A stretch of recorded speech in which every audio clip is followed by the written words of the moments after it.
우린 안 돼. 나 너무 나이 많아. 나이보다 중요한 건 마음이잖아요. Go into the master bedroom with your sister-in-law. Brother. How can you do that with my sister-in-law? Hurry. 제가 이렇게 살고 있는 것은 제 성격이 우유부단함 때문입니다. 지금 저에게는 2명의 아이들이 있습니다. 첫째는 큰 남편 이름 아래에 올려져 있지만 둘째 아이는 작은 남편 호적 밑에 등재가 되어 있답니다. 그런데 정작 더 놀라운 것은 큰 남편, 작은 남편을 한 집에서 함께 모시고 산다는 것이며 더더욱 놀랄 일은 큰 남편과 작은 남편이 형제지간이란 사실입니다.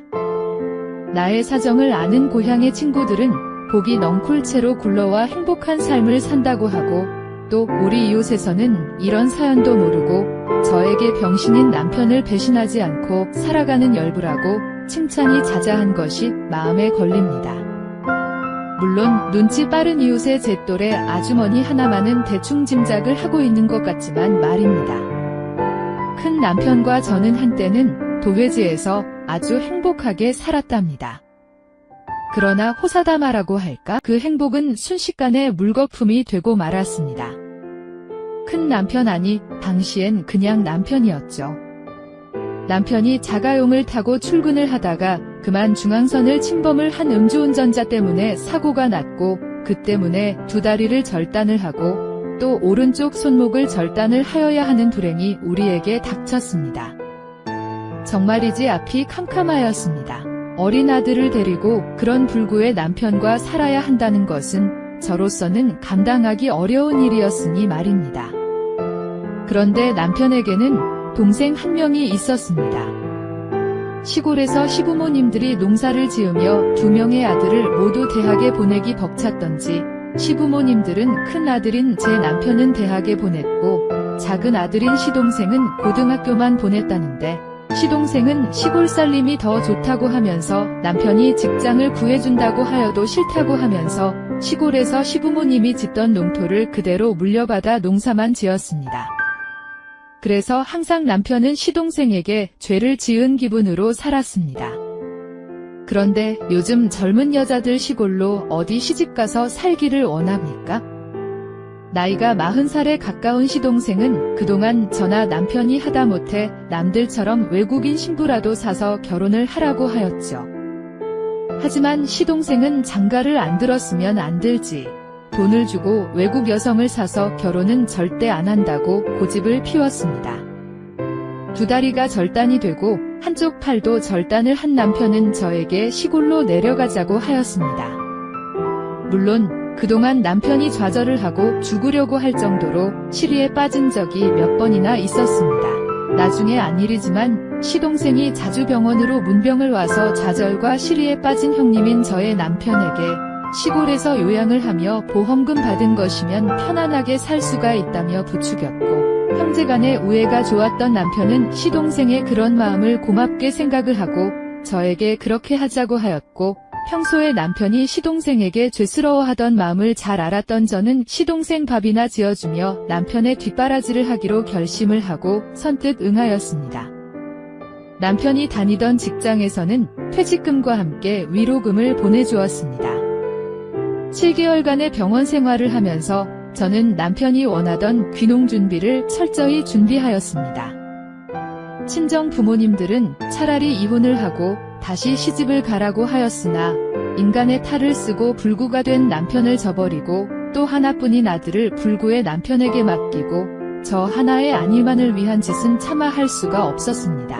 아파트도 처분을 하고 그동안 넣었던 적금도 모두 해지하고 남편의 생명보험과 자동차 보험에서 나온 돈을 모두 모으고 중앙선 침범에 의한 사고라 형사합의금까지 합하니 불구의 남편이나 제가 일을 안 하고도 넉넉하게는 살지는 못한다 하더라도 궁색한 살림살이는 피하며 살 수가 있을 것 같았습니다. 그래서 문병을 온 시동생에게 시동생 집 부근에 적당한 집을 하나 구하여 달라고 하였죠. 그랬더니 그 다음에 문병을 와서는 자기 집 바로 옆집이 비어있는데 살기에 불편하니까 형수님이 어떻게 한번 시간을 내어 다녀갔으면 했습니다. 그래서 친정 여동생 남편이 제부에게 남편을 맡기고 시동생을 따라서 시골로 갔습니다. 제법 넓은 마당에 텃밭도 있는 집이었지만 우리가 살기에는 너무나 허름하였습니다. 시동생에게 새로 집을 지으면 어떻겠냐고 하였더니 그렇게 하면 좋겠다고 하였고, 이왕에 새로 집을 짓는다면 시동생 집과 우리가 살 집 사이에 있던 담장도 없앴으면 어떠냐고 하였더니 시동생 역시 그렇게 하면 좋을 것 같다고 하였고, 전 바로 공사를 시작을 해달라고 하며 병원으로 와 남편에게 사실을 말하였더니 남편도 아주 좋아하기에 저는 시동생에게 집을 새로 짓는데 필요한 돈을 아주 넉넉하게 보내며 남편의 부탁대로 공사를 하면서 이왕이면 시동생이 살던 집도 헐어버리고 새로 지으라고 하였습니다. 그리고 시동생은 집을 새로 짓고 있다면 문병을 갈 틈이 없다는 전화만 왔었고 2달 후 시동생이 문병을 와서 집을 다 지었다고 하였습니다. 저는 또 제부에게 남편의 수발을 부탁하고 남편의 큰 사고로 자동차가 무서웠지만 어차피 시골 생활을 하려면 차가 필요하겠기에 남편과는 상의도 안 하고 선뜻 차를 한 대 사서 시동생 집으로 갔습니다. 시동생 집과 우리가 살 집은 전에 있던 담장을 사이에 두고 나란히 새로 지어져 있었습니다. 그뿐 아니라 남편이 휠체어를 타고도 편안하게 시동생 집과 우리 집을 넘나들 수 있도록 집과 집이 연결이 되어 있어서 마치 한 집 같은 느낌이 들 정도였고, 휠체어를 타고도 남편 스스로가 혼자서 마당이며 집안 어디고 편안하게 다닐 수 있게 문턱이란 문턱은 하나도 없이 아주 멋지게 지어진 집을 보고 놀랐습니다. 저는 그런 집을 휴대폰 카메라에 모조리 찍어와 남편에게 보여주자 남편 역시 아주 흡족해하였고, 친정 식구들도 아주 잘 지어진 집이라며 안심을 하였습니다. 살던 집이 팔리자 저는 지체 안 하고 가재도구며 살림살이를 모조리 시동생에게 보냈습니다. 그러면서도 남편에게 갖가지 보약이며 영양식을 먹여서 원기를 북돋아 주었고, 그리고 남편이 교통사고를 당하고 7개월 만에 퇴원을 하고는 곧장 시골로 내려왔습니다. 시동생에게 보냈던 가재도구며 살림살이는 시동생이 적당한 곳에 아주 잘 배치를 해두었었고, 또 남편에게 필요한 사소한 것까지 모두 아주 잘 구입을 해 정리정돈을 철저하게 해둔 것을 보고 남편이나 저는 시동생에게 아주 고마워하였습니다. 그런데 문제는 첫날부터 발생을 하고 말았습니다. 집돈 그리고 자식이 문제가 아니었습니다. 첫날 밤 아이는 시동생이 데리고 잔다고 하고 데리고 가자 남편 옆에서 들뜬 기분으로 잠을 청하려 하였더니 남편이 치근대기 시작을 하였습니다. 남편이 사고로 병원에 입원을 한 후에 잠자리에 대하여서는 생각을 할 겨를도 없었는데 말입니다. 남편 역시 병원 생활을 하면서 그동안 많이 굶은 것은 사실입니다. 저처럼 말입니다. 하지만 불구의 몸으로 그러는 것은 무리였습니다. 잘린 부위가 각각 다르니 몸의 균형을 잡을 수가 없었기에 어쩔 수 없이 제가 다른 집이라고는 하지만 노총각인 시동생의 집과 지붕이 연결이 되어 있고 복도까지 연결이 된 집에서 노총각인 시동생이 들을 것이 뻔하기에 조심을 해야 한다고 생각을 하면서, 하지만 예전의 남편이 아닌 것이었습니다. 만족스런 것은 아니었지만 최소한 남편과 시간을 보낼 수 있다는 것만이라도 확인을 한 일이기에 그 정도로 만족을 하고 잠을 청하였습니다. 그 다음날 아침 시동생과 함께 식탁에 앉았는데 시동생이 저를 힐긋힐긋 보며 얼굴을 붉혔으나 대수롭게 생각을 안 하고 가족이 함께 식사를 하였습니다. 농사를 짓지 않고 산다고 하였지만 빈 텃밭을 놀릴 수가 없었고 텃밭에 우리가 먹을 채소며 과일 나무를 심다 보니 저의 일도 아주 많아졌습니다. 그렇게 텃밭에서 일을 하면 남편은 전동 휠체어를 타고 나와 옆에서 이런저런 말을 하며 말로 거들었습니다. 남편과 저는 사고 전과 다른 환경에 다른 조건이지만 점점 시골 생활에 적응을 하였습니다. 가사 돌보랴, 텃밭 일구랴, 바쁜 생활의 연속이라 밤이면 남편이 제 곁으로 치근대며 오는 것이 점점 싫어지며 무서워졌습니다. 그리고 남편과 합의를 한 끝에 2번만으로 약속하였습니다. 그것도 솔직히 벅찼지만 그마저 회피를 하면 남편이 다시 좌절을 할 것이 두려웠기 때문이었습니다. 그렇게 한 달이 조금 지난 그날, 역시 텃밭에서 모종을 옮겨 심는데 역시 남편이 휠체어를 타고 나와 말로 거들었습니다. 여보, 한서가 당신 좀 조용히 했으면 하던데 남편이 웃으며 말을 하였습니다. 뭐료? 의아스런 눈초리로 남편을 쏘아보며 물었습니다. 간밤에 있잖아. 히히히, 남편이 웃으며 말을 하였습니다. 할 말이 없었습니다. 소리를 시동생이 들었던 모양이었습니다. 녀석이 힘이 든 모양이야. 남편은 대수롭지 않게 말을 하였습니다. 도련님 빨리 장가를 가게 하세요. 방법은 그것뿐이라고 생각하였습니다. 그래, 그런데 외국 여자는 싫다고 하고 한국 여자만 원하는데 어디 농사꾼에게 오려고 해야지? 휴, 남편이 한숨을 쉬었습니다.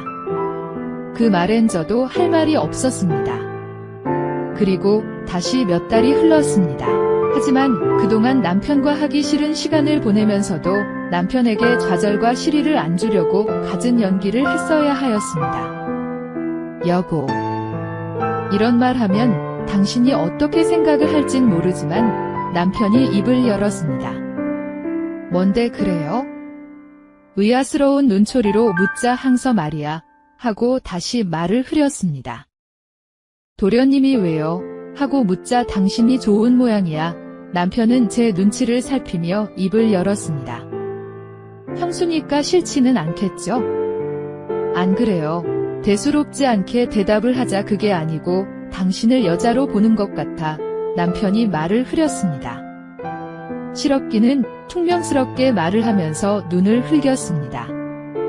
이런 말 하면 당신이 어떻게 생각을 할진 모르지만 하며 말을 흐렸습니다. 뭐요? 다시 퉁명스럽게 묻자 내가 당신을 행복하게 못해주니 말이야. 저를 외면하며 말을 흐렸습니다. 남편은 이미 저의 속내를 알고 있었습니다. 그래서 말인데 다시 말을 흐렸습니다. 대꾸를 할 수가 없었습니다. 항서도 당신이 사랑을 해주면 어때? 남편의 입에서 놀라운 말이 나왔습니다. 뭐요? 토끼 눈으로 남편을 노려보며 말을 하고는 남편 옆에 앉았습니다. 부탁이야, 여보. 남편은 간절한 눈으로 저를 보며 말을 하였습니다. 할 말이 없었습니다. 어서 남편이 말을 하였습니다. 아무 말도 못하고 걸쳤습니다. 항서야. 남편이 시동생을 불렀습니다. 형님, 왜요? 잠시 후 시동생이 방으로 들어서며 물었습니다. 성민이 데리고 오고 형수 데리고 가. 남편은 창밖을 보며 대수롭지 않게 말을 하였습니다. 형님, 시동생이 저와 남편을 번갈아 보며 말을 흐렸습니다. 어서, 남편은 단호하였습니다. 네 형님, 시동생이 말을 흐리더니 밖으로 나갔습니다. 여보, 꼭 이렇게 해야 해요. 시동생이 사라지자 남편에게 물었습니다. 여보, 아무 말 하지 말자 하며 입을 다물었습니다. 그리고 시동생이 저의 하나뿐인 잠이 든 아들 성민이를 안고 와서 남편 옆에 눕혔습니다. 데리고 가. 남편은 잠든 성민이 머리를 쓰다듬으며 퉁명스럽게 말을 하였습니다. 여보, 남편의 팔을 잡으며 눈물을 흘렸습니다. 어서 가. 어서. 남편은 저의 팔을 뿌리치며 외면을 하였습니다. 남편의 단호함에 어쩔 수 없이 일어났습니다. 시동생이 아무 말도 안 하고 앞장을 섰습니다. 항소 고집보다 더 고집이 센 남편인지라 어쩌지 못하고 시동생을 따라가며 남편을 봤습니다. 남편은 저를 외면하고 우리 아들 성민이만 보고 있었습니다. 형수님. 전 형님이 어서 장가를 들라기에 농담 삼아서 형수님 같은 여자라면 생각을 해보겠다고 했더니 형님이 오해를 했나 봅니다. 죄송해요. 시동생은 소파에 앉으며 말을 하였습니다. 전 고개는 커녕 대꾸도 할 수가 없었습니다. 술이나 한잔해요. 하며 일어나더니 밖으로 나가 소주와 간단한 안주를 가지고 왔습니다. 자, 형수님 먼저 한 잔. 제 옆에 앉은 시동생이 저에게 잔을 주며 술병을 들었습니다. 고마워요. 겨우 입을 열고 대답을 하며 잔을 받았습니다. 시동생도 말이 없었고 저 역시 아무 말도 안 하며 술잔만 홀짝홀짝 비웠습니다. 그런데 전 그만 볼 것을 보고 말았습니다. 시동생이 제 눈을 의식하며 손으로 가렸습니다. 시선을 어디에 두어야 할지 몰라 하였습니다. 형수님, 고마워요. 저런 형님 배신 안 하시고 살아주셔서. 당연한 일인데 뭐료, 손을 떨며 말을 하였습니다. 아뇨. 형수님은 대단한 분입니다.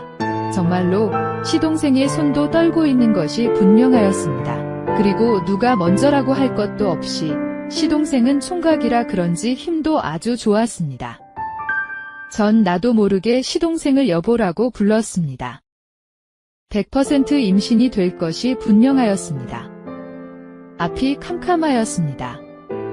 형수, 내 아이 하나만 낳아줘요. 시동생이 무서운 말을 하였습니다. 아무 말도 할 수가 없었습니다. 그런 후 이 형님, 미안해.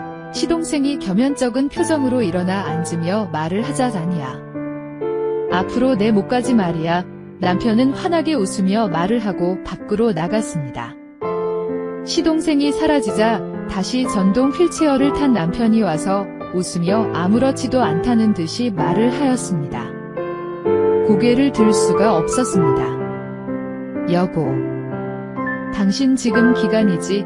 남편의 입에서 놀라운 말이 나왔습니다. 어떻게 알아요? 놀라며 남편에게 물었습니다. 우리가 남이야? 부부가 그것도 모를까봐 그래? 히히히. 동생 하나 낳아. 남편의 입에선 더 놀라운 말이 나왔습니다. 아무 말도 안 하고 싱크대로 가서 밥을 하였습니다. 시동생은 밥을 먹고 마치 아무 일도 없었다는 듯이 농사를 지으러 갔습니다. 전 설거지를 마치고 텃밭으로 갔습니다. 일주일간 항서방해가 전동 휠체어를 타고 나와서 내가 텃밭에서 일을 하는 것을 보며 말을 하였습니다. 그리고 얼마 안 가 태기가 느껴졌습니다. 분명히 시동생의 아이였습니다. 남편에게 아니 이제는 큰 남편에게 유산을 하겠다고 하였습니다. 남편은 펄쩍 뛰며 반대를 하였습니다. 작은 남편 역시 반대했습니다. 어쩔 수 없이 낳았습니다. 역시 아들이었습니다. 남들에겐 시동생에게 양자를 드린다고 핑계를 대고 남편은 그 아이를 시동생 호적에 입적을 시켰습니다. 그리고 저는 한 지붕 아래에서 두 남편을 모시고 살기 시작을 하였습니다. 월요일 금요일은 큰 남편과 있고 수요일 토요일은 작은 남편과 지내고 그 외의 날은 아이들과 함께 있지만 아이들이 잠이 들면 큰 남편과의 약속을 지키지 못하고 살금살금 작은 남편의 방으로 가는 못된 여자로 변한 자신을 발견하였을 때는 이미 저는 시동생을 더 좋아하고 사랑한다는 것을 알았지만 이제 어쩝니까? 이미 시동생이 더 좋은데 말입니다.